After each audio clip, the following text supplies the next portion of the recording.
Hello students, मेरे पास है 10th class 2026 का बेसिक मैथमेटिक्स का पेपर। ठीक है, इसमें हम कुछ ऐसे क्वेश्चंस करेंगे जैसे आपका चैप्टर एपी है। ठीक है, एपी अभी मुझे है आशा कि आप लोगों ने एपी चैप्टर पूरा रिवाइज कर लिया होगा। ओके, क्योंकि अब आप लोगों के हाफ ईयरली भी आएंगे, प्री बोर्ड भी आएंगे। तो मैं क्या इस चैप्टर में, इस जो पूरे पेपर में एपी के जितने भी क्वेश्चंस हैं ना, उनको सॉल्व करवा रही हूँ। ठीक है, तो आपको एक आइडिया हो जाएगा कि किस टाइप के क्वेश्चन हमें प्रैक्टिस करने हैं और किस टाइप के एग्ज़ाम में पूछे जा सकते हैं। तो ये वीडियो आप लोगों के लिए बहुत हेल्पफुल रहेगी। तो इस पूरे पेपर में जितने भी एपी के क्वेश्चंस हैं ना बच्चों, बेसिक पेपर में, वो आज हम डिस्कस करेंगे। देखिए, तो इसमें एमसीक्यू का जो फर्स्ट ये 7th क्वेश्चन है। ठीक है, ये है आपका nth term of the AP is -1/3, 4/3 and 3 is. आपको क्या बताना है, इस एपी की nth टर्म बतानी है। क्लियर। अब देखो कैसे सॉल्व करना है इसको। हमको ये ऑप्शंस दे रखे हैं ABCD, 1 मार्कर क्वेश्चन है। तो हमने सबसे पहले एपी लिखा। एपी में हमको ए क्या है, फर्स्ट टर्म हमारी -1/3, डी क्या होता है बच्चों, कॉमन डिफरेंस, A2 - A1 करेंगे। ठीक है, तो 4/3 माइनस, और ये A1 की वैल्यू क्या है, -1/3। यहाँ पे ध्यान देना, माइनस प्लस का स्पेशल ध्यान रखना। क्लियर। तो ये हो गया 4/3 माइनस इंटू माइनस प्लस 1/3। हमने इसको सिंप्लीफाई किया एलसीएम लेके, तो डी क्या आ गया हमारा 5/3। क्लियर। अब हमें nth टर्म बतानी है, तो nth टर्म यानी क्या होता है, an का फॉर्मूला क्या होता है बच्चों, a + n - 1 into D. Clear. Equals to a की वैल्यू पुट करी -1/3 प्लस n - 1 इंटू डी की वैल्यू क्या निकाली हमने, 5/3। क्लियर है यहाँ तक। ओके, अब देखो इसमें n की वैल्यू हमको गिवन नहीं है, हमको nth टर्म ही बताना है। तो nth टर्म आपका n के ही फॉर्म में आएगा। ठीक है, उसमें कहीं ना कहीं n आएगा। तो ऐसा नहीं कि मैम n की वैल्यू क्या है, nth टर्म बोल रहा है। अगर ये बोलता 5th टर्म तो हम n की जगह 5th रखते, यहाँ पे n ही बोल रहा है तो n ही रहने दिया। ठीक है, हमने इसको सिंप्लीफाई किया। अब देखो -1/3 एज इट इज़, 5/3 का मल्टीप्लाई बच्चों दोनों से जाएगा, n से भी जाएगा और 1 से भी जाएगा। क्लियर। तो 5/3 n -1 इंटू 5/3 5/3। क्लियर। एलसीएम निकाला हमने, तो एलसीएम क्या आया हमारा 3। ऊपर क्या बचा हमारा 5n -5 -1। ठीक है, तो 5n -5 और -1 कितना हो जाएगा, -6। तो हमारा जो आंसर आया वो क्या है, 5n - 6/3। यानी ये हमारा कौन सा ऑप्शन है, बी ऑप्शन करेक्ट है हमारा। तो हमको nth term of the AP निकालना था, तो हमारा nth टर्म en क्या है, 5n - 6/3। क्वेश्चन हमारा एमसीक्यू में ही है बच्चों। इसमें एपी चैप्टर का बेसिक पेपर हम सॉल्व कर रहे हैं। ठीक है, तो ऐसी बात नहीं कि बेसिक का पेपर है तो हम बेसिक वाले, सब स्टैंडर्ड बेसिक कहीं भी ये क्वेश्चन आ सकते हैं। क्लियर है, तो एपी का ही क्वेश्चन ना, और एपी तो बेसिक स्टैंडर्ड सब में ही है। तो चलिए 17 क्वेश्चन हमारा क्या कह रहा है, if -20/9, -2/9, -16/9 are in AP, then next term of the sequence. आपको उस क्वेश्चन में nth टर्म पूछा था, इस क्वेश्चन में आपको नेक्स्ट टर्म पूछा है सीक्वेंस की। और आपको दिख ही रहा है एपी में 3 टर्म दे रखे हैं, 1 2 3, यानी आपको A4 फाइंड आउट करना है। तो यहाँ पे जो वैल्यू आएगी वो किसकी आएगी बच्चों, A4 की आएगी। ठीक है, उसी ऑर्डर में हम करते हैं। चलो देखो, ए क्या है, -20/9 फर्स्ट टर्म। डी कैसे निकालते हैं, successive term minus preceding term. तो हमने क्या किया, 16/9 माइनस -2/9। क्लियर। डी आप कैसे भी निकाल सकते हो, इसमें से इसको माइनस करो या इसमें से इसको माइनस करो। तो कितना आ गया हमारा डी, सिंप्लीफाई करके 2 आ गया। क्लियर। डी की वैल्यू आ गई 2, ए की वैल्यू आ गई -20/9। अब हमें क्या निकालना है, इसका नेक्स्ट टर्म। तो A1 A2 A3, next term क्या होगा, A4। A4 का फॉर्मूला, A4 क्या हो जाएगा, A + 4 - 1 इंटू डी। कौन सा फॉर्मूला हमने ओपन किया, an = A + n - 1 into D. ठीक है, फॉर्मूला से स्पेशल ध्यान रख लेना। A + 4 - 1 कितना हो जाएगा, 3 इंटू डी। ए की वैल्यू क्या है, -20/9, डी की वैल्यू क्या है, 2। सिंप्लीफाई किया, एलसीएम लेना पड़ा हमें, तो एलसीएम आया 9 -20, 6 9 6 54। आंसर क्या आ गया हमारा बच्चों, 34/9। तो हमारा कौन सा ऑप्शन करेक्ट है इसमें से, 17 क्वेश्चन में से डी ऑप्शन। ठीक है, चलिए नेक्स्ट क्वेश्चन अब हम करते हैं। जो अब हम कर रहे हैं एपी का क्वेश्चन नंबर 28, यानी जो जो हमारे पास एपी के क्वेश्चन आते जा रहे हैं हम उनको सिंप्लीफाई करते जा रहे हैं। ठीक है, तो ये हमारा 3 मार्क्स का क्वेश्चन है 28।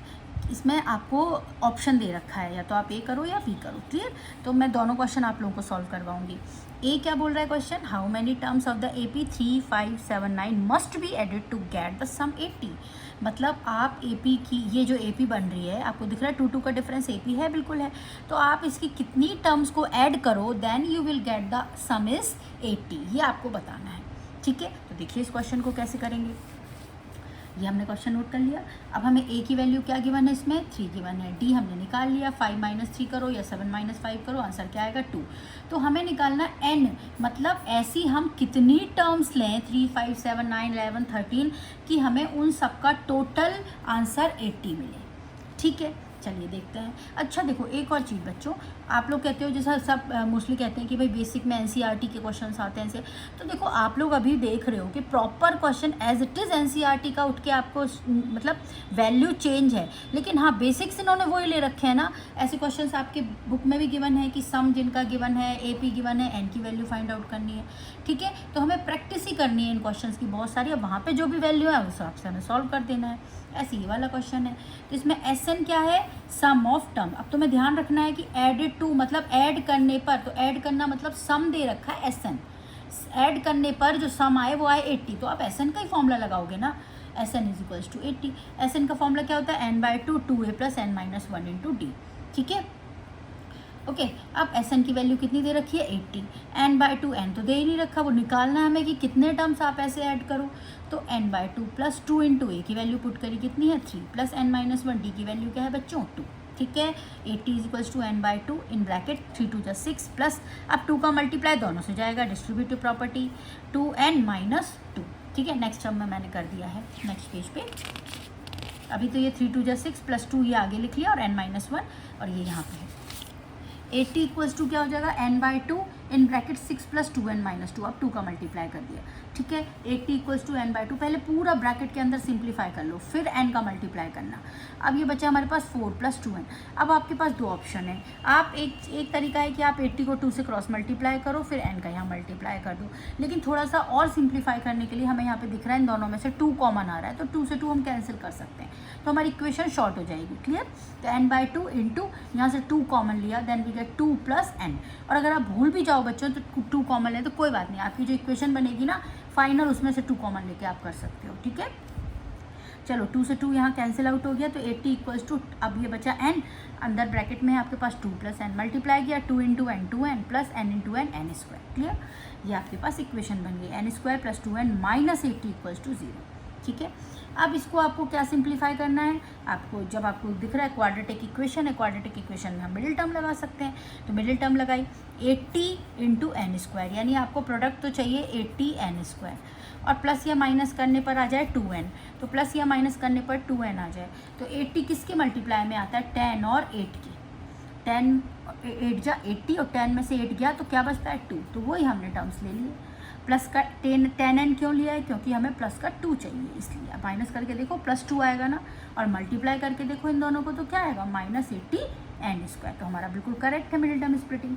ठीक है, n इसमें से कॉमन निकाला, क्या n + 10 -8 इन दोनों में से कॉमन लिया तो n + 10। अगर बच्चों आपने मिडिल टर्म स्प्लिटिंग गलत करी होती ना, तो आप यहाँ जब कॉमन निकालते हो ना तब भी गलत आ जाता है, तो देख लिया करो कि अगर ये चीज़ सही आ रही है तो जहाँ तक है आप 99% सही होते हो। क्लियर, = 0, n + 10 हमने कॉमन निकाला, इन ब्रैकेट हमारे पास बचा n - 8 = 0, n + 10 = 0, n = -10। अब -10 टर्म्स तो हो नहीं सकते ना, तो हम उसको नहीं लेंगे, तो n - 8 = 0, तो n की वैल्यू क्या आ गई 8 आ गई। ठीक है, तो बच्चों ये पेपर में ये हमारे पास 28 का ए पार्ट हमने सॉल्व कर लिया। अब हम नेक्स्ट करेंगे बी पार्ट। 28 का बी पार्ट कर रहे हैं, जो और में दे रखा है ए या बी में, 3 मार्क्स का क्वेश्चन है। ठीक है, क्या है, find 3 consecutive terms in AP whose sum is 21 and their product is 231। आपको 3 कॉन्जिक्यूटिव टर्म्स एपी की जो हैं उनका सम दे रखा है 21 और उनका प्रोडक्ट दे रखा है 231। हमको क्या फाइंड आउट करना है, 3 कॉन्जिक्यूटिव टर्म्स। ठीक है, ये रहा क्वेश्चन। अच्छा बच्चों देखो, इस टाइप का क्वेश्चन मैंने एक वीडियो और डाली हुई है, इंपॉर्टेंट क्वेश्चन है, इसीलिए मैंने वो उस समय भी बताया था आपको कि मैंने 3-4 क्वेश्चन सेम टाइप के डाले हुए हैं जिसमें हमको गिवन है, ये भी बिल्कुल वैसी क्वेश्चन है, बस इसमें डिजिट्स चेंज है। देखो, sum of 3 consecutive terms of AP is 24, their product is 440, find the terms. ठीक है, तो ये हमारा आंसर निकला था। ऐसे ही मैंने sum of 4 consecutive terms, sum of 5 consecutive terms की भी वीडियो डाल रखी है, तो वो भी क्वेश्चन एग्जाम में आ सकते हैं, उनको भी आप अच्छे से देख लेना। ठीक है, अभी हम ये वाला क्वेश्चन करते हैं। सेम मेथड है। सबसे पहले हमने सपोज किया let 3 consecutive terms of AP. क्या बताया था मैंने तरीका कि जब भी आपको 3 कॉन्जिक्यूटिव टर्म्स ऑफ एपी निकालना हो तो आप क्या करो, कैसे सपोज करो, मिडिल में तो ले लो ए, अब उसके बाद क्या आएगा ए प्लस डी, और ए के पहले क्या आएगा A minus D, D common difference है। ठीक है, तो जब भी 3 कॉन्जिक्यूटिव टर्म्स लेना हो तो ये लेंगे। 4 वाला मैंने बता रखा है, 5 वाला पूरा आपको वीडियो में अच्छी तरह समझा रखा है। अब हमको क्या दे रखा है, सम ऑफ द टर्म्स 21, तो a minus D plus A plus D कितना आ गया 21, माइनस डी से प्लस डी कैंसिल, तो देखो फटाफट a की वैल्यू आ गई कितनी 21/3, आंसर क्या आ गया, a की वैल्यू आ गई हमारी 7। इतना क्लियर है। अब हम क्या लेंगे, हमको क्या गिवन है, प्रोडक्ट ऑफ द टर्म्स 231, तो प्रोडक्ट की value a minus D into A plus D equals to 231, a minus D into A plus D पास में लिख लिया, इंटू ए इक्वल्स टू 231। यहाँ पे हम आइडेंटिटी लगा सकते हैं ना, a minus B into A plus B, A square minus D square, ठीक है, into A equals to 231। A की वैल्यू 7 पुट करो, तो 7 square minus D square into 7 equals to 231। अब आपके पास दो ऑप्शन है, आप इसको सिंप्लीफाई करके 7 को मल्टीप्लाई भी कर सकते हो, लेकिन अगर हम 7 को यहाँ डिवाइड कर दें, क्योंकि पूरा 7 इंटू के फॉर्म में है बच्चों, तो 7 डिवाइड कर दें तो शॉर्ट हो जाएगा हमारा, मतलब ये चीज़ है। ठीक है, तो 231/7, तो कितना आ गया 33 काटने पे, तो minus D square 33 as it is minus 49, minus D square equals to कितना बचा इसको माइनस करने पर माइनस 16। ठीक है, माइनस से माइनस कैंसिल, तो डी स्क्वायर की वैल्यू है 16। 16 किसका स्क्वायर होता है, +4 और -4 दोनों का, आपको दोनों लिखनी है, प्लस और -4। ठीक है, अब टर्म्स क्या थी हमारी, a minus D, A plus D, तो यहाँ पे वैल्यू पुट कर दो। a क्या है 7, d की वैल्यू अगर हम +4 ले रहे हैं तो 7 - 4, कॉमा 7 a की जगह, और ये हो जाएगी 7 + 4, तो टर्म्स क्या आ गई 3, 7, 11, यानी हमारे पास, एक बार मैं और तरीके से लिख देती हूँ, 3, 7, 11, ये हमारी 3 टर्म्स आ गई एपी की। देखो इनका सम करके 21 हो रहा है, 3 + 7 + 11 21, और मल्टीप्लाई करेंगे तो हमारे पास कितना आ जाएगा 231। हमारा आंसर भी चेक हो गया। अगर हम डी की वैल्यू -4 ले रहे हैं तो वह हमारी टर्म्स क्या रहेंगी 11, 7, 3, इन्हीं में वैल्यू रखनी है डी की वैल्यू लेके। ठीक है, तो हमारे पास ये एपी की टर्म्स आ गई। मतलब सिंपल क्वेश्चन है कि आपके पास जब भी 3 कॉन्जिक्यूटिव टर्म्स की बात कर रही है तो आप इस फॉर्म में ले लो, तो आपका फटाफट यहाँ पे डी से डी कैंसिल हो जाएगा और ए की वैल्यू मिल जाएगी, आगे आप इसे ईजिली सॉल्व कर लोगे। क्लियर।